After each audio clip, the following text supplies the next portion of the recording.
It's going to help us get the air.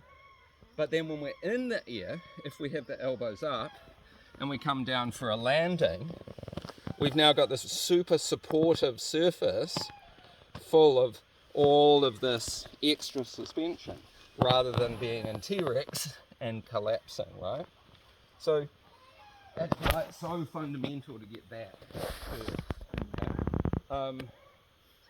So probably the number one problem people have conceptually when they're jumping is they think they have to lift their front wheel, okay? So, lifting the front wheel effectively makes your head go forwards, which stops you from getting height.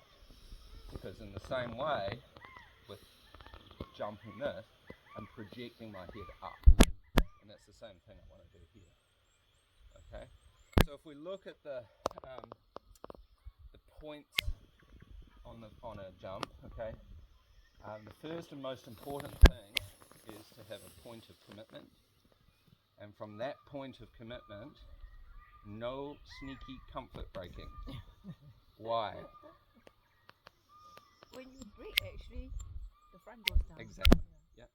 So you have to choose this point where you're comfortable to say no more braking. Okay. So point of commitment. Get to no more braking. Start coming down this. We'll get to the flat area, and we're not going to be going fast, so we'll have lots of time to think about this. What we're going to do is crouch. Why do we crouch? Put the energy in so that we can. Exactly, right? So we're effectively creating the space, or you could call it loading the spring, to be able to shoot up. If we don't crouch and we come in like this, we would have to have incredible timing and expert reactions to be able to do it.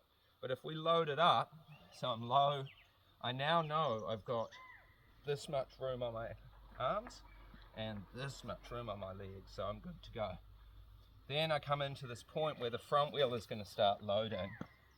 So the front wheel is going to have pressure coming into it, which will compress the tires and the suspension, activating more of a spring for us. So we resist that force or press into it.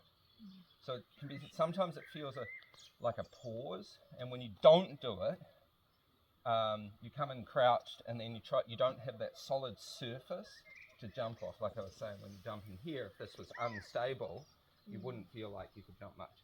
So by pressing into it, so it's sort of like, wait for it, wait for it, wait for it, wait for it.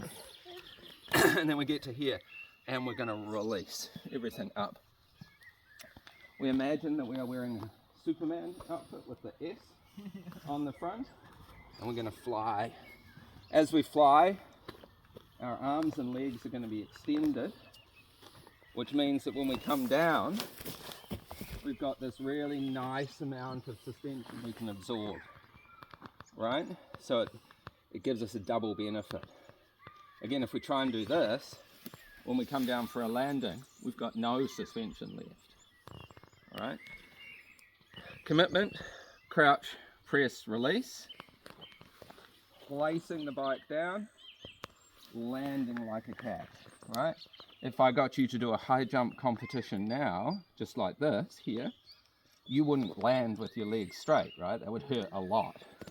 So same thing, we don't lock our legs for the landing, or what I call it when the kids do it, it's called stomping the landing. They're like, brace for impact, with the locked legs. And that's when, of course, they use all their suspension and wreck their bikes. Whereas instead, if we do the land like a cat, we go, okay, I was straight. As soon as I touch down, I'm going to absorb. Okay? And then we roll out. And if we feel we've built up a bit too much speed, we can just control quickly here. And then, if we're clever, we can do another crouch, press, release here. Don't stress about it your first couple of times, but subsequently it's quite nice to get a couple in a row. What? So will we get